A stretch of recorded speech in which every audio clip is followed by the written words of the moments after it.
wonderful disruptors from around the globe. We are on for another empowering, masterful episode of Mindset Mastery Moments with yours truly. And today, as you can see, I have a radiant guest here on screen with me. And I can't wait to tell you about Melanie Ann Layer. She is the founder of Alpha Femme Brand, a global coaching and mentoring company that's transformed the online space since 2017. She has been creating an innovative pathway, an approach to marketing where she has brought in over $70 million in just a few short years through inspiring women worldwide to redefine success on their own terms. And that is kind of my favorite part about her work is she works with women and she is helping them redefine success. But that's not all. Melanie teaches the focus on emotional intelligence. You guys know we talk about that here a lot. Feminine leadership and wealth energetics, where I can't wait to unlock that in her. She teaches financial abundance while celebrating the sovereignty of freedom. Melanie, it is our absolute privilege and honor to have you today on Mindset Mastery Moments to give us all the goods on channeling our feminine energy. So listen, if you are a female entrepreneur or a female leader, this episode is especially for you. But we welcome our men because I know you all are going to learn some really good, solid, transformational stuff from Melanie. Melanie, welcome again, and we're so happy to have you. Thank you so much. I'm so happy to be here. Awesome. So, Melanie, we're just going to dive right in because we know that your time is priceless and you have made a little bit of a sacrifice being on with us today. So tell us, Melanie, you speak about masculine and feminine energies a lot, which everyone knows. I have done my best to research and I talk, but I am not an expert like you. How have you integrated this into your life and business building? You know, when I first found masculine and feminine energetics, the whole concept kind of blew my mind because I'd never even heard of energetics the first time I really dove into these concepts. But I found it because I was going into the realm of relationships. When I first started this career, it was in 2013, before the Alpha Femme Brand, and I was a life coach. And I used to help in relationships, and I used to help women really, and men at that point, women and men really fall in love with their lives as they were.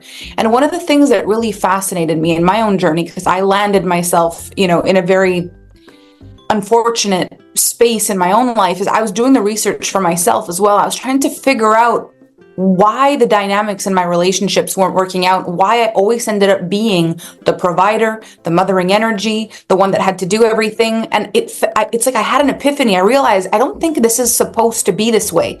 I was seeing energetics like being the muse, being the goddess, the siren, the energetic, attractor. And I was like, I am so far from that. Why have I never even heard of these concepts?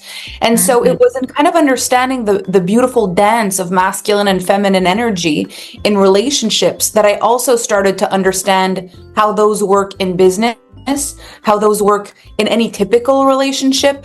And it really fascinated me. And so I actually spent a year of my life with that being the only thing I studied. I wanted to know the ins and outs of masculine and feminine energetics in everything. How does this affect us? Our own balance of masculine and feminine energy. And so that's how I dove into this at first. Wow. So we do have a master on this at this point, because I'm sure 1 year, they say 12,000 hours, you have mastered something. And of course, it's been more than that. I know you studied more. But what pivoted you, if you can just take us back to a little bit of your background story and share a little bit about your journey and how you overcame some monumental challenges that everyone who knows your platform knows that you've done some really what would be impossible things before you even got started and got in this space that you just shared us about with learning about masculine and feminine energy. Yeah, I would say the journey, my first life kind of ended in 2013. I don't even know how to explain it. You know how when you watch QVC, you watch people who sell like ShamWow and Slap Chop and those kind of things. I did that. Okay. Commercials in stores. So I would go into a store, gather a crowd, and show people a product, and then they could buy it. And I liked it. I was good at it. I was, it was a lighthearted job. It was a commission-only sales job, and I did very well at it. I was the best in the company at it, but there was no purpose to it. Like, I didn't feel fulfilled. I didn't feel like I was doing something great for the world. It was really hours that I was working, and then I got paid in exchange for those hours. It was lighthearted work, and I enjoyed it. But I was with this partner that I'd been with for 7 years, and I knew the whole time we were together from very early on that it was not the right person, but I couldn't leave. And this was not the first time in my life I'd got caught in a relationship I knew wasn't the right one and I couldn't leave. That tended to be a pattern, but this was definitely the longest time. And so I even got him all tangled in my job, and I got him as the manager, and then I was the trainer, and we were trying to make it happen, but it's a job that had no purpose. Right. Just feel my life closing in on me at this point. I'm 25 years old. Things just don't feel right. I end up breaking up with the guy. He fires me from my job. And so I know. And so they tell me, you can keep your job, but you've got to work 200 kilometers outside of your hometown, and you're going to have to go and do like the outskirt stores that nobody works at. Wow. So I thought, well, I have no choice. So I booked a hotel and started working in those stores, and I just couldn't sell. I was so angry. I was so heartbroken. And so my finances just went through the floor. And my parents had been telling me for a while that they didn't approve of the guy, but I didn't have a great relationship with my parents because at that point they didn't approve of anything I did. And I had a story that they didn't care about me and they didn't like me. And that was where I was with everything. No friends, my family at odds, broken up with the guy, 200 kilometers away from my hometown. Next thing, I can't afford the hotel room. Wow. And I ended up going bankrupt. And I was sleeping in the front seat of my Honda Civic in a snowstorm in the middle of a hardware store parking lot trying to sell $5 mops. It was a nightmare. Like, I was so disappointed with myself, and so I just couldn't see how I would ever bounce back from it. It just felt like that was the end of my life. But for some reason, I one night I was in a bad way. I was not happy. And I Googled how to make your ex-boyfriend cry on Google. I was not in a good place. But the thing is, I don't know, like, God altered the Google search, because what came up for me was how to have the relationship of your dreams, how to do this, how to do that. And I was like, I was sitting in my car and I felt ashamed of what I had written. I was like, why didn't I write that? Right. And so it kind of got me thinking, I'm still making all my life about him, and I'm making it about making him cry instead of making me happy. Like, what is all this? Yeah. And so I started diving into personal development for my own sake, from the front seat of that car, completely bankrupt. I had no money. I was doing all the free stuff at first. And then eventually I just gave up on food. I gave up on everything so I could buy little programs here and there. And by a miracle, I had a friend call me going through something, and everything I'd learned, I kind of just shared. And she was like, oh my gosh, you're really good at this. And so a few weeks later, she called me and she said, you need to be a coach. You need to do this. I have a friend that wants to hire you. And I was like, no. Like, at this point, I'm sleeping in the front seat of my car. I said, no, I don't do that. She said, well, you have to. She wants to hire you. I've already told her that you're amazing. And I said, I'm not. I've just been reading these books and I've been doing this research, and that's all it is. And she said, I read those books. That's not what you did. That's not what you did. You did something else. I'm telling you, you've got to do this. And oh my gosh. And so I took my first life coaching call from the front seat of my car. And I started a business called The Invisible Coach. And what I did is I helped people find the silver lining in their lives as the life was. So I didn't tell people I'm going to help you change your life. I told people, we're going to look at the life you have and I'm going to help you fall in love with it. And that's what I did for the longest time. As the Invisible Coach, I built a 6-figure business from the front seat of my car. And then year after year, it got better and better and more until I became who I am. But it was a 1 year at a time kind of process. Yes. Oh my goodness. I love that. The Invisible Coach. The big love that came out of all this, of course, the resounding triumph of resilience.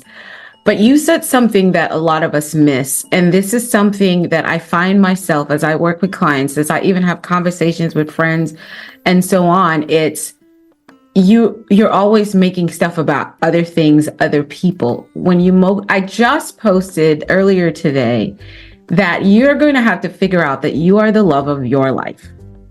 You are the love of your life. And once you figure that out, you realize that you decide who to share this love and abundance with that comes from within for your lover and other people you choose. And then you just give your radiance. The thing you said about your coaching is that you did not try to get people to say, oh, I'm going to magically get you to be transformed, get a new career, get a new job, launch a new business. You're like, I first want you to see you as your magnificent self. And then from that place, you have a jump start into the greatness that you want, the other things that you desire, because I always love it that everything is within you. You're perfect, whole, and complete. Now you just have to reconnect with that. So let's talk about that word, the R word that we just love on Mindset Mastery Moments. I feel it's the biggest mindset that a lot of us miss is the resilience mindset. How did you maintain alignment and resilience in the face of that whole adversity? You kind of told us that you went into the book, but what did that truly look like on a daily basis when you were, like you said, sacrificing food, whatever you needed? What did that look like? Like, what was your thought process at that time? It's so wild because I actually really remember very specific moments of decisions that I made and how they happened. But I had this one moment when I was sleeping in my car and it was late at night and I couldn't sleep and I was trying to journal. I was trying to think and I was just it was very weird because I realized how intense it is to be with your own thoughts in that moment. Up until then, if I was uncomfortable, I would eat something, I would drink something, I would go somewhere, I would watch TV, like I would numb with something. I'd call someone, I'd talk about it. You just don't sit with yourself and think in life when you're uncomfortable. That's just not what we do. We do anything to get out of it. And I could not do anything at that point. It felt like I was just alone in the middle of, I could have been alone in the forest for all it was. Like I was just alone with all my feelings and all of my shadows. But I remember having this feeling and I was getting really frustrated because I had this thought of people who always say, everything happens for a reason. And I was battling with that, even though no one had said that to me because I was alone in my car. I could imagine someone telling that to me and I was getting frustrated about if someone said that to me. And I was like, that is so stupid. Like that sentence is so stupid. Like in what world does me sleeping in a car is for a reason, or me having no food is for a reason? And then I started thinking of all the other people in the world that it's not fair to say that to, like someone who's lost a child or someone who's struggling with a disease or someone. And I'm like, this is the worst thing. And I remember saying that to people and this is so stupid. And it's such a privileged lens to look at the world through. And what about the people? And I was getting all caught up and I got this thought and it's as if it was given to me, the thought. And I heard it loud and clear. And it was just, if this is happening for me, now what? And it kind of stopped me in my tizzy. And I just thought that's a little different than what maybe that's what it's really supposed to mean. Like, right. It's not everything happens for a reason. It's if in the end you're going to get to say that it happened for a reason, then what do you need to do to make it so? But just as easily have something happen and it be the end of you. And so the question is, you have to choose. Either it's the end of you, or if it happened for you, then you've got to write the story now. And it just gave me this feeling. And I just started thinking about that. And I was like, imagine one day I get out of here and I get a job and, I get employee of the month or something. And I have this chance to tell my story and it helps someone. And at first I was seeing that kind of scale. Like if one day I'm able to help a person with this story. And then I got another thought, which was, and I wrote it down in my book. I remember exactly how I was sitting and when, and I wrote, live your life the way you want to tell the story in hindsight. And I think those two things in combination, if life happens for me, now what? And live my life the way I want to tell the story in hindsight, made it every twist and turn along the way. It was like, well, if one day I'm going to tell the story, what will I want to say that I did? Come on. And if I actually do that, well, then if I do that, something great will come of this, and eventually I'll have a story to tell. And so in conjunction, those two things together, I think, are what kept the resilience in, and the ability to keep going, even though I had it's seemingly no reason to keep going. Right. Oh, that is so fire. I have to say, if I just pivot from, if this was happening for me, now what? And then how would I want this story to be told in hindsight? Oh my goodness. And I'm paraphrasing, but I got that, and I'm owning it even for myself. It's the vibration that came off of you with that sits. And I hope you all at home or in your car, you're getting that. If you got to pull over and scream, go ahead and do, because that was one of those moments where it's like, okay, church. So Melanie, pivoting a little bit. So when it comes to your, obviously hearing your background story, your success is not traditional, so to speak. No. And you definitely did not do traditional marketing. You said you were in the front seat of your car, wherever you were at the time, and you started all this great work from the fact that you said, and this is what I hope everyone caught, because some things are taught and some things are caught. We heard the magnificent, but there was something you said that was so subtle that would make sense to where you are now. If I can just help one person, if I can just be employee of the month. What I heard was excellence. I heard commitment, and I heard that I was going to win, but not just for me, but I was going to help someone else win. And a lot of people look at your platform and what you've done in your work, and even the stuff that I've done, and they're like, oh my God, you're so great. But they don't understand that all this stuff came from me just wanting to number one, outlive the life that I had already created and do really well in the next phase, take in what I've gotten and really just see it and learn from it. And then the next thing was, how can I help somebody else win?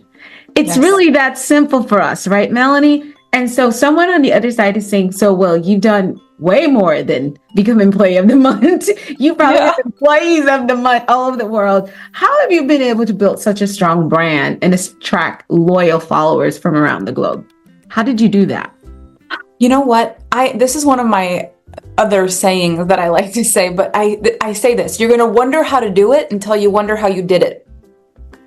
And I think that is the most humble truth. It's like, I sometimes look at what I've built and I'm like, how the heck did this happen? Because I do the same things now as I did then. I care. Yeah, I care about my clients. I see that they're amazing now. I want to help them become happy now and see their power now. And then of course we'll be able to go from where they are to where they want to be, but you won't get from where you are to where you want to be when you hate where you are. There has to be a peace that's made. There's got to be this is my starting point. You've got to have solid ground to build on. And so if you can just make peace with, like, this is a great start to a good story. It doesn't need to be better than this. This is good. This is okay.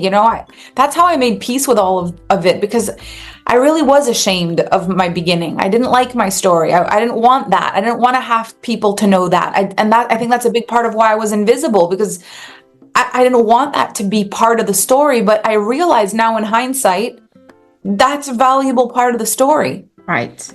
And so it's like you can't beat yourself up for where you're starting. And it's got to be like, I guess this is where the story is starting. And if it was meant for me that the story starts here, then now what? What's my first move? What's the first thing? And I feel like the more it mattered, the more it mattered. I entered this like compound effect. And one of the things that, has really been a leading edge for me, I think, and actually the topic of what I'm working on with my clients right now is identity work. Like this moment where my life shifted because how I identified shifted. Like I went from, I sell mops in hardware stores like a QVC person, and I make okay money and I like my job and I'm the best, right, to I help people change their lives. I help people reignite their marriages. I help people reignite their relationship with their children. I help people fall in love with their careers, get raises, become financially free. I help people do things just by accepting, loving, cherishing their lives. I'm helping people. I'm doing so good in this world. And so the more referrals I got, because I think that was like the mind-boggling thing for me. Every call felt like God orchestrated the call. Every time, before every call, I said, thank you so much for lending me this person. I promise to give them back to you better than you gave them to me. And I'd get on these calls like, this is a gift. I'm so grateful. Like, I want to do everything I can. I listened like my life depended on it. I gave them everything I had. And it was crazy. The referrals would just come in multiple at a time. Like, I have 3 people, I have 4 people, 5, and I spent my life on the phone in beautiful places. Eventually I would just travel in my car and just park in beautiful places and be on the phone with people and help them change their lives. But I think that's the beauty, is like, you get here by doing there really well. You get here by doing there really well. I can't tell you how many people who love and adore me in my journey has said, why are you giving so much to that when you know that they're not going to pay you half as much as what you're worth? And so when you say that, that has been my conviction, and I couldn't articulate it anywhere close to what you just did. You get there by doing very well while you're there. Yeah, you get here where it's amazing by doing what was over there really well. Really well. Then next thing you know, you end up here and things are great. And then you do really well here, and then you next thing end up over there going really well. But everything we become is a byproduct of what we did, who we were, how we acted, what we thought. And so if you can really work on who you are, not being so worried about fast tracking and changing, if you can like give everything you've got to the person you are, we can't change in another timeline than now. You want to change, you change now, because now becomes then. And by the time the future comes, it feels like now anyway. So this is the only time that you can affect change onto your life. So it doesn't matter what your big ambitions are, and it doesn't matter how bad it's been. All that matters is this one window of time where it's like, now what? Now what? Now what? And if you can just apply yourself and do your absolute best with all of your spirit right now, there's no telling what's going to happen, because momentum starts to build and the compound effect starts to kick in. And the real question is not how hard was life before, how much have I done before, or how bad was life or whatever. And it's not how am I going to become who I want to be. Is the truth that right now I'm doing everything that I know to do. And most people that don't have the lives they want right now would answer no to that question. Right now, I'm not. But I worked so hard in the past and I tried so hard. Or, I have such big goals and I don't know what to do. They wouldn't get to say, yes, right now I am doing all the things in the most passionate way with all of my spirit, knowing that I'm building myself from now, from today. That's not how we feel. And when it is, everything starts to change. Wow. And you answered the question I was going to ask you, but I'm just going to lay it out because you might have something to add. That is so profound. One of the things I've been sharing with my partner is there's the goals we want. We want to get to 6-figure months, all these things in our businesses and our work. And the thing was, I said, one thing I feel like I've, in my meditation and my prayer is I'm held responsible in those conversations with God and his magnificence is, are you using everything that you have now? It's like, I've done really great and I've obviously been promoted along the journey, but it's like being in a class. And it's like, if you're in the 5th grade, you got to cover 5th grade content, learn it and get a passing grade to be, at least it used to be. I don't think it's like that anymore. But when I was growing up in the 80s, I had to pass that grade to be promoted to another grade. And it was because I would have taken the lessons and learned them and embraced being a 5th grader to be able to move into 6th grade. Do you think that life is of such when you give that whole analogy about mastering and owning the present and what you have now? Do you think that it's kind of like that? Like God, the universe is waiting on us to really take on in a spirit of excellence and wholeness what we are now, where we are now, to launch into future. Would you say that's kind of the concept behind that? I really, really love your analogy. And what I also believe, because I struggled in school and I did not get a high school diploma, is that there are different intellects. And some people skip grades, and some people are held back because of one thing, but really they're a genius in another thing. Yes. And so really the only test I believe God, Mother Nature, the universe is testing us on, the only test that we're getting is it worth you receiving everything you ever wanted? Because will you even hold it? That's the only test. It's not like, are you good enough? Do you deserve it? It's more like, if I give this to you, are you going to freak out the first time there's something you've got to handle and put it down? Because there's not much of a point for you or anybody else at that point. It doesn't. Oh, that's exactly it. I love you so much. I don't want to put something that will feel like a boulder and crush you because you're not ready for it. It's exactly. Oh my goodness. Oh, I hope you guys took that in and really hold it, because a lot of us like, well, why is Melanie the one who got this versus me? That comparison, and we'll talk about that a little bit more in the feminine stuff. But real quick, before we flip into what you do right now, for that person who's absolutely struggling right now to manifest their desires, what would you speak into them? This is what I would say. Your desires are so beautiful and they're so big, but what's going to make them happen is when they affect change on everyone. When you having money is good for the world. When you having visibility is good for the world. When you having a voice is good for the world. That's when the manifestation kicks in. When the production that you want to put forward on the planet will impact the planet positively, the universe, Mother Nature, God, the universe is going to cut you a check to say, let's make sure this person's got the funds to make their dreams come true, because this is a production that's going to change the world. And so the first thing is, it's difficult when we're down on ourselves and we don't think we're good enough to imagine that what we're actually doing is building something that's meant to affect change on the planet. A lot of times we're just thinking, I just want to be able to pay my bills properly. I just don't want to be stressed about this or that. What we don't think about is, what's one more person that emancipates from the constricted feeling of money and the inability to be free and creative, and that's not able to be there with their kids. Like, what is one person broken free from that going to do for the planet? What will you do once you break free? Who will you be? How will that help the world? And so when you start thinking about those things just a little bit bigger than you, I feel the universe comes in and supports you. But then there's something else you've got to contemplate. Your dreams will affect other people. Your dreams will affect your partner. Your dreams will affect your children. Your dreams will affect your family, your friends. They'll affect your community. Your dreams will affect. If you try it, you say, I think I want this. I think I want this. And then it's just given to you. Yeah. And then you realize it's a lot.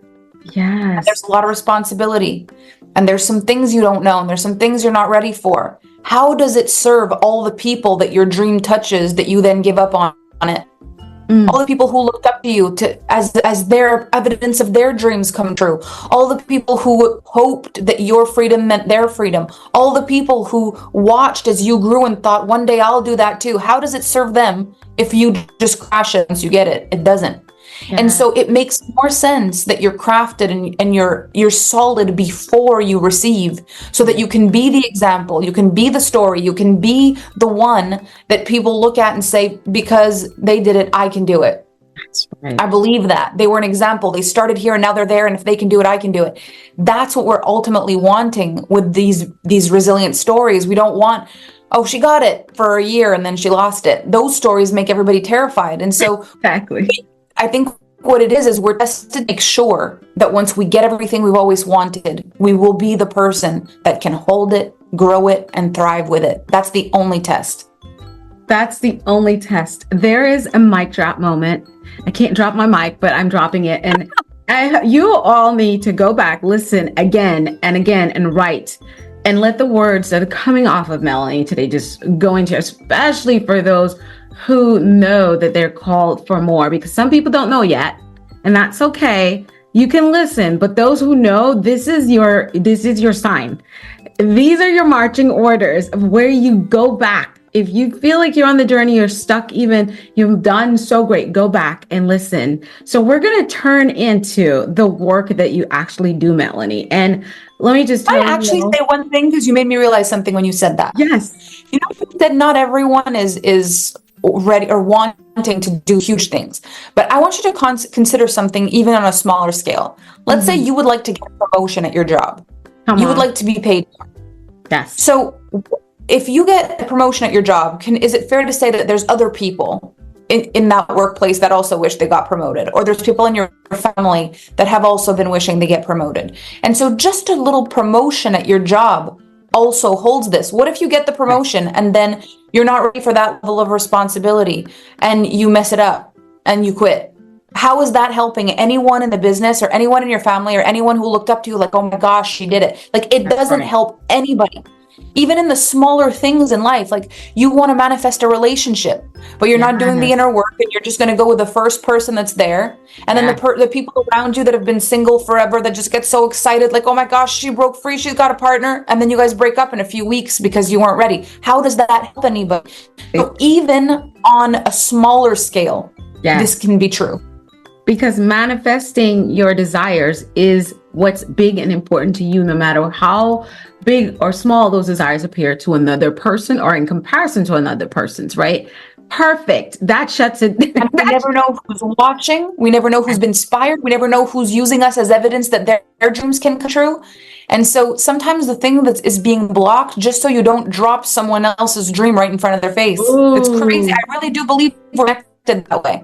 Yes, we are responsible. You know, we talk about being our brother and our sister's keeper, but we might think of the immediate people, but there's someone from afar watching. There's that neighbor that just might see you coming and going with your Toyota, and then sees you come in with a Tesla, thinking, oh my gosh, I've been driving this little hoopty for so long. If he who drove that broken down Toyota for 5 years, and I've seen him, you know, catching the bus every now and then, that means that car broke down, just come in here with a Tesla. What did he do? You don't know. They're just watching you through the shades. Or that young boy. I know my good friend, Dr. Cream, always talks about when he pulls up with his Porsches, how young boys would just approach him in shopping malls, outside of shopping malls. They are watching him. Just in that moment, watching him. If he had gotten out of the car and just snubbed them and then talked to them or didn't, engage their conversation, that will make them think that a successful man with a Porsche is a snob. And maybe I don't want to own a nice car because I don't want to be that mean person. You are so absolutely right. So it matters in all your dreams and desires that you have that mindset.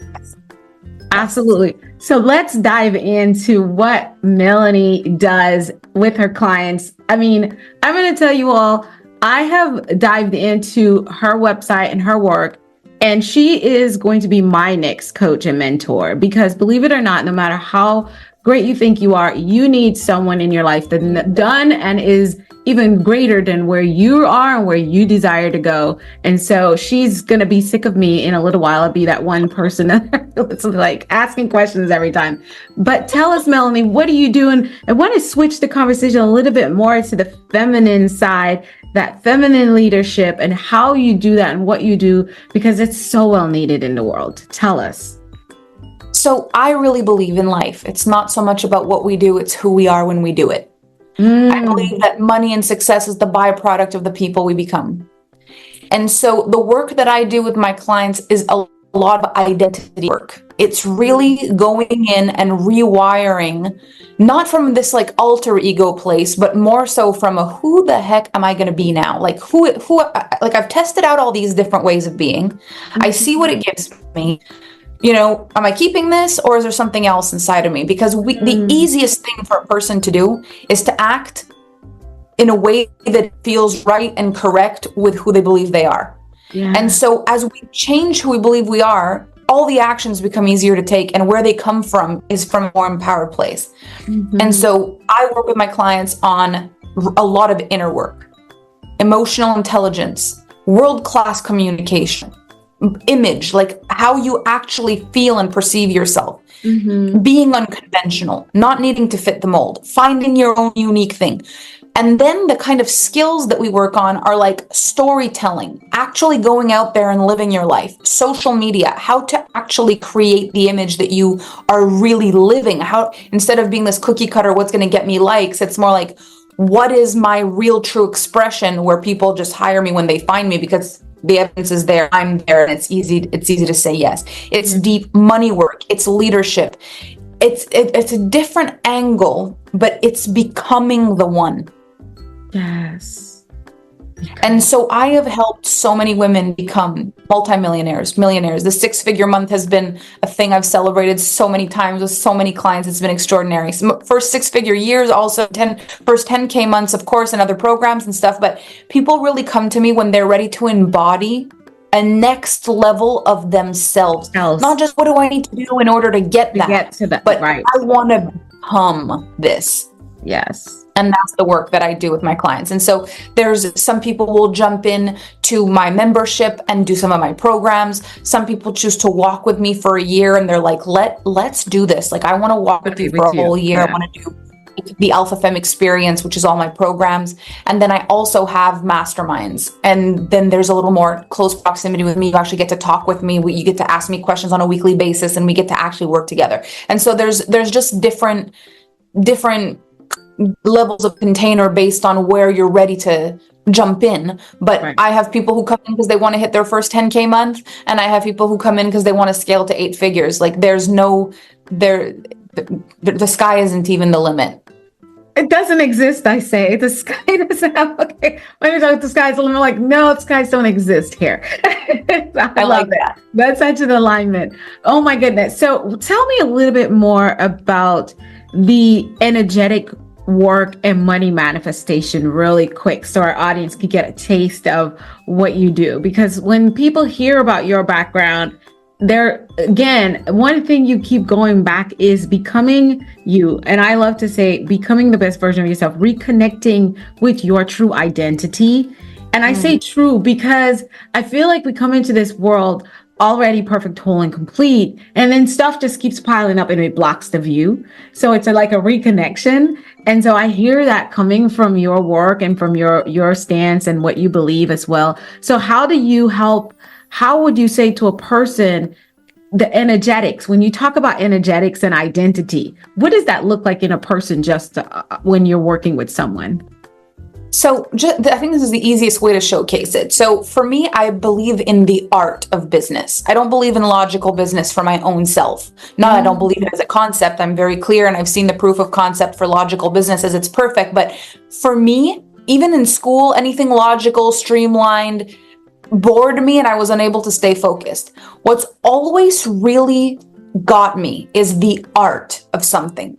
The energy, the emotion, the magnetism, the feeling drawn to something, the inexplicable push and pull that ends up going in this business's favor no matter what. And a beautiful example I like is like the difference between trying to get a lot of buyers to buy a product versus the lineup to buy tickets at a Taylor Swift concert, the lineup to buy tickets at a Beyonce concert. Like, what are these people doing? Do you think they're sitting in a board meeting trying to think about logical ways of business? Or is it that there's something about who they are that people will line up in the cold to show up and watch what they've got to do? And so the art of business is about energetics. It's about knowing if what you're doing, you're trying to believe is going to work versus you really found a way to get solid in your beliefs and it feels correct. And so sometimes instead of making one big move that would feel like this should be what I should do, but you have a lot of resistance. And if I were to plug you into a machine and see how much you believe in what you're about to do, it wouldn't even move. Or if we have 3 moves and you believe in every single one of them and we end up in the same result, but you believe in all 3, what's more important is that you are in absolute vibrational alignment with everything that you're doing, that there's a feeling of excitement, alignment, yes energy, full body yes energy, instead of pushing yourself and trying to figure out how to do it and hoping and praying. It's like creating and knowing and being and building those frequencies. And so with money, it's the same thing. Like, there is the art of, which is a lot of the times the luxury. How much do you need to sell a Louis Vuitton purse? 0. Because the people who walk into Louis Vuitton buy a Louis Vuitton because they've got the money for it. They don't buy it because they need a purse. That's not why you buy a Louis Vuitton purse. You buy it because you desire a purse. And if I were to walk into Louis Vuitton and someone were trying to sell me, I would be out of there in a second, because that's just, I don't need a Louis Vuitton purse. So luxury ends up being, the money flows like crazy Right. They're the ones that least need to tell you, you need this, you need this, you need this. It's based on desire, identity. I'm the kind of person who would buy something like this, or I'm not the kind of person who would buy something like this. Exactly. It's very quick. It's not like I need to think about this for the rest of time. When you're really in vibrational alignment, you're like, this is it. Oh my gosh. This is the new collection. It's available now. I'm in, I'm it's done. So it's like speed, it's alignment. And so those are the energetics, is you, instead of being in your head trying to figure out, you're on the field testing and not taking it personally when things don't work. It's like you're going at life like a mad scientist. Like what does this do? If I test this, what does it do? If I try this, what does it do? Do I like that? Do I not like that? What am I keeping? What am I changing? And you become experienced, and then you've got stories, and they come from a place of truth, not just something you read in a book, something you literally tried out. You become an expert much faster. You become clear about what you believe in much faster, and everything starts to change because it's the truth of who you are, not something you tried on, borrowed, or pushed to try to achieve. It's literally the making of you in vibrational alignment every day. The making of you in vibrational alignment. Oh, she speaks my language. She speaks to my soul. And I know she's speaking to so many of you guys as well. Listen, that makes all the sense in the world. So what about those opportunities I've had in my journey where I've been presented, can you be a part of this? And I felt like it was a total yes. It was a full body yes. Is it possible I can have a full body yes that only lasts for a short period of time? And going back to where you started, it's like, oh, I had this relationship. I kind of knew it wasn't an energetic match, and I didn't let it go fast enough. 7 years went by and I tried to do everything and it didn't work out. What would you say to us as entrepreneurs who have those yeses, but because it was a yes and it was a full body yes, we got stuck at the time because we're like, well, it's only been a year. I should probably do another year. How do we face our full body yeses that becomes it's an end. It's an end. And how should we process that out and let it go? We get a lot better at this with time. That's first thing. Like there's women and men there's people who really are excellent at this. And sometimes you'll see them, you'll be like, this person takes no BS from nobody. Like when they're done, it doesn't matter. That comes with experience. At first, we don't want to disappoint. We don't want to make a mistake. And so sometimes we stay in things longer, and sometimes we don't say yes because we're afraid we're going to mess it up. That's part of our learning. And so the way I like to see it is that I can't mess it up, because at the end of the day, I'm going to learn a lesson either way. If I leave too early, I'll have the story about how I learned what leaving too early feels like. If I stay too long, I'll have a real story about how I learned how staying too long feels like.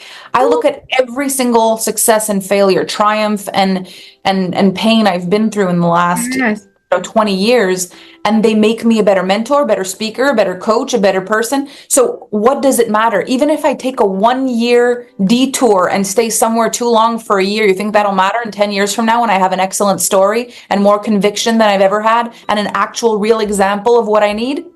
That's right. That won't matter at all. I just lectured on Friday to my adult students in the workforce trainings that I do. And I said, when you start looking at life as a win-win situation, sometimes you win, sometimes you learn. A book that John Maxwell wrote.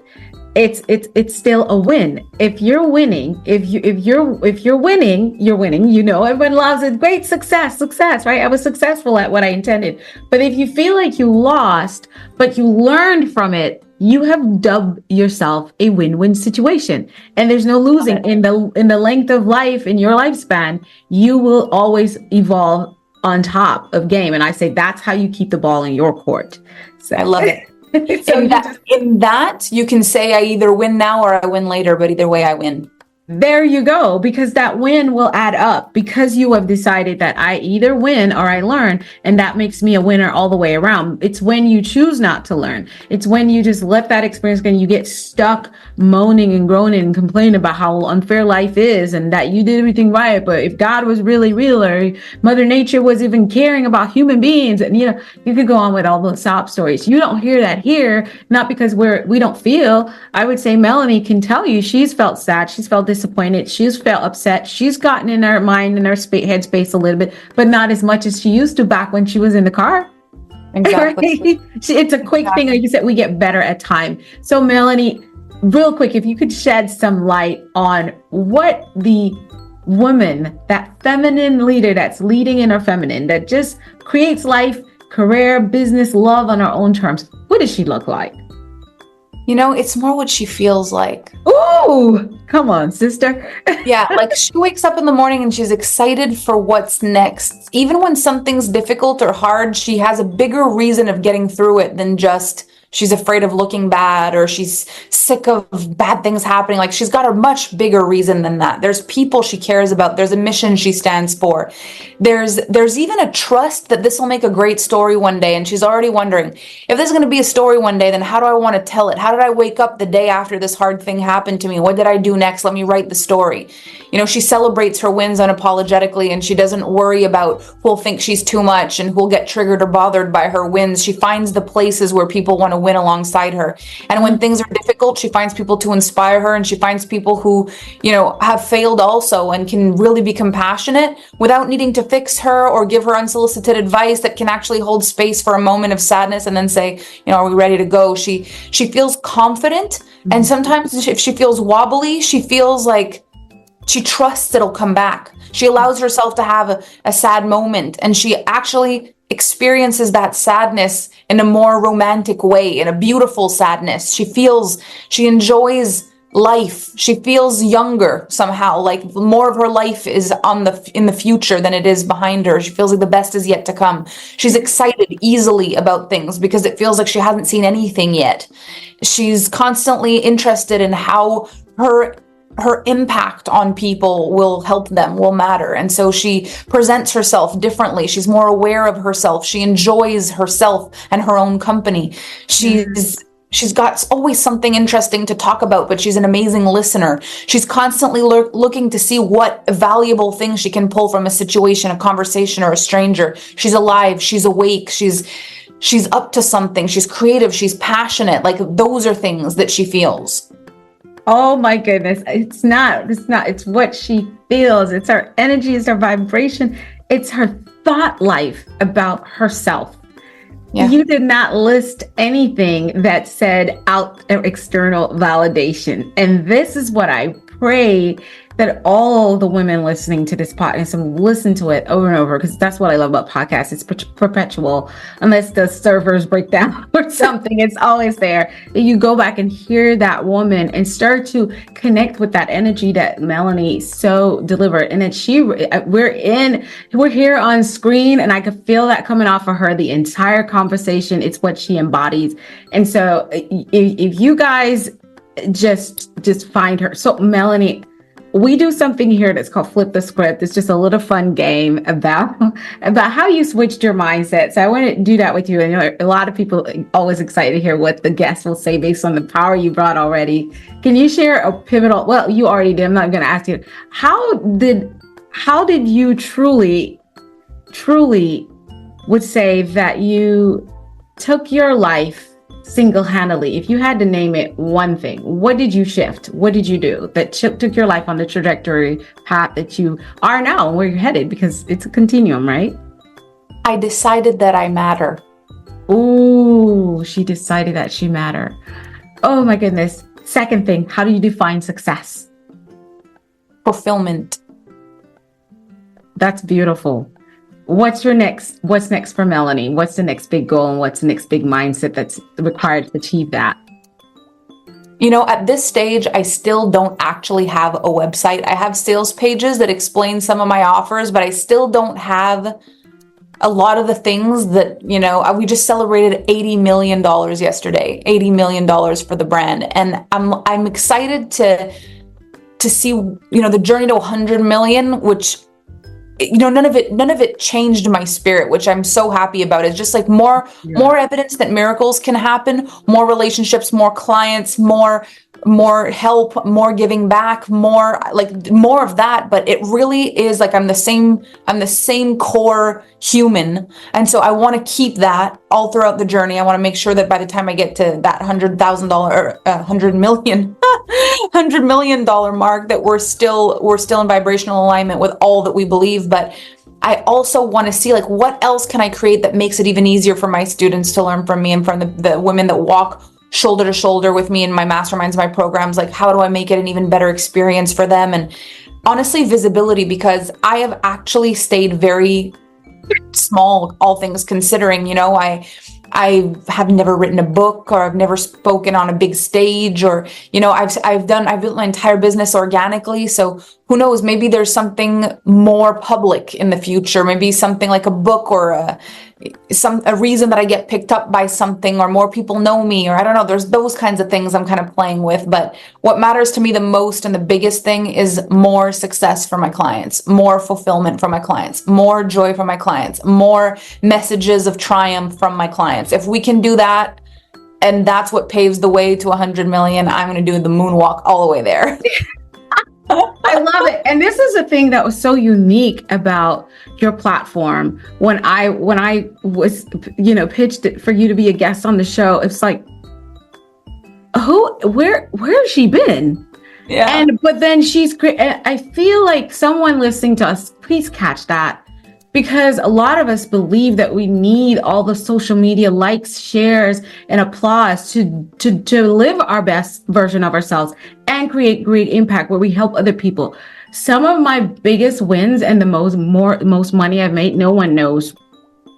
It's not posted online. It's not anywhere. Even though over time I've picked up somewhat of a social media following and all that. I tell people I post and I move on. Like, I've had to be coached just to keep organized on Instagram, and I still try, but it doesn't make me any better. And I want those who are listening, if you're doing the work, if it comes for you that you get to do the work and you're doing the work and you're crushing it, maybe visibility comes after, but then your thing just goes different. Melanie said, I didn't even do well in school.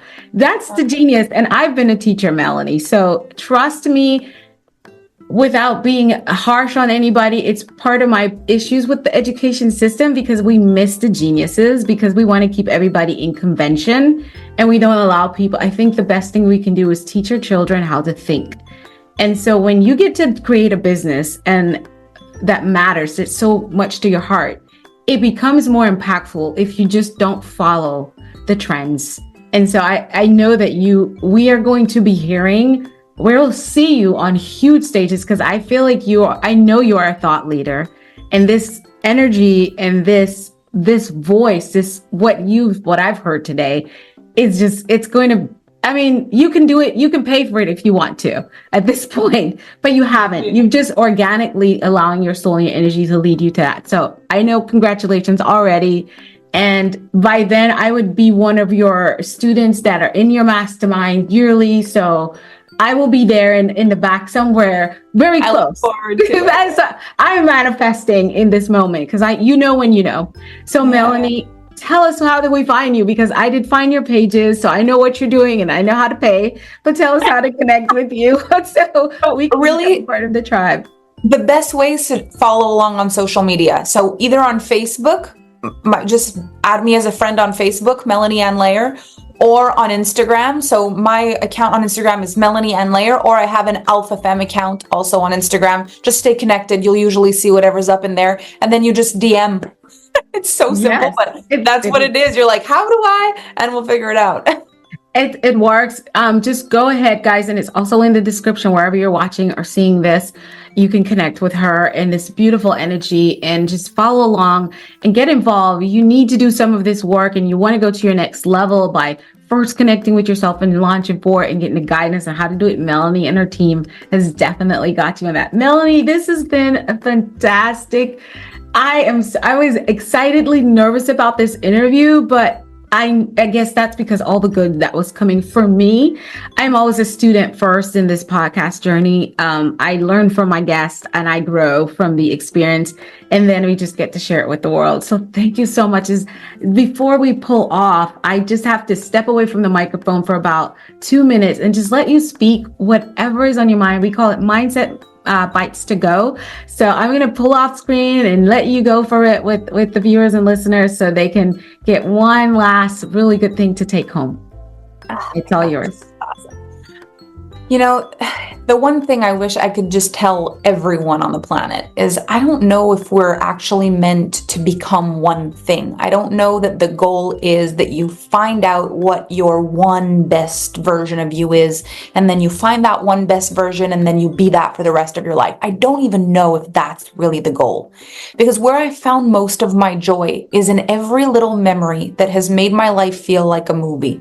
Driving in a convertible up the California coast and putting my feet in the ocean in Hawaii with a flower crown on my head and wearing jewels on my fingers and toes as I walked in Dubai, or, having this identity, this feeling. Even I bought properties thinking, that's what you need to do. You've got to have a lot of properties, and I have them, and I'm like, I have 3 now. And I feel like if I had another one, I wouldn't know how to manage it. It's so much energy to manage. And I think I want to go and I want to stay in the most incredible hotels. I want to stay in a house overlooking the ocean in a place that I'll maybe go to once and keep the memory forever. I want to be able to test drive every car there is out there. I don't want to have one car and wonder if I should have another car. I feel like a lot of times we think there's going to be this one perfect moment that we have everything and we have everything. I don't know if it's about having everything. My real feeling about this life is it's about becoming everything, touching as much as it matters to you, experiencing as much as you can, tasting, touching, smelling, discovering, experiencing, like actually saying, let me see if this is part of me. For those of you who may have traveled in your life, you've seen, you go to a place, you come back with a little part of you didn't know existed. Maybe that's what it's about. It's about meeting people and having opportunities and having discussions like this. And then the money is there so that you can say yes when it matters. But maybe it's not about having everything you think will make you the best version of you.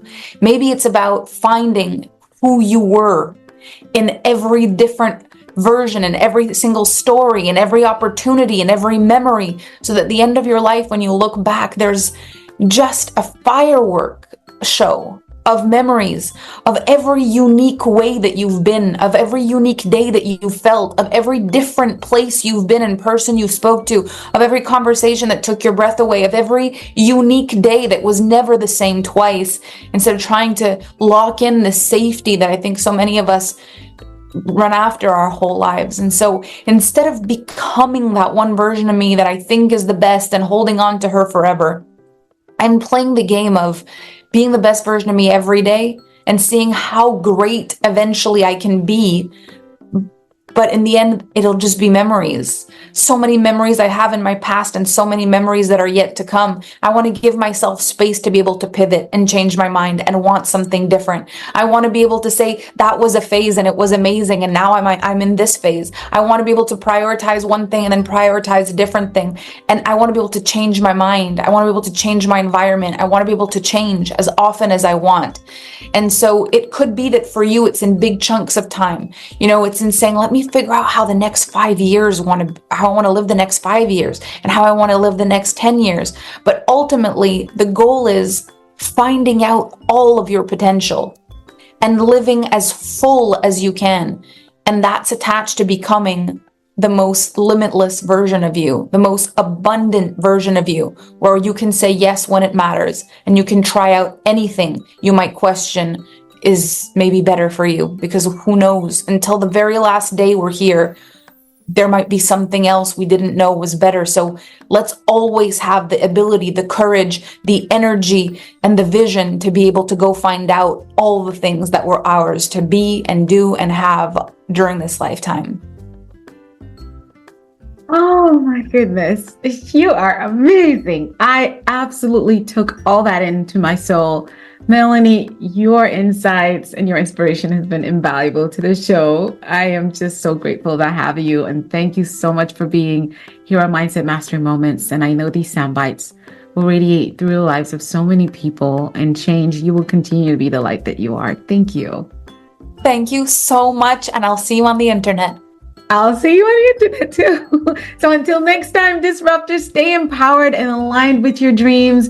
And remember, how does it really feel for you? Coming from our guest today, she says, go where your energy is, where that full body yes is what I took, and just go from there. go in and then go out.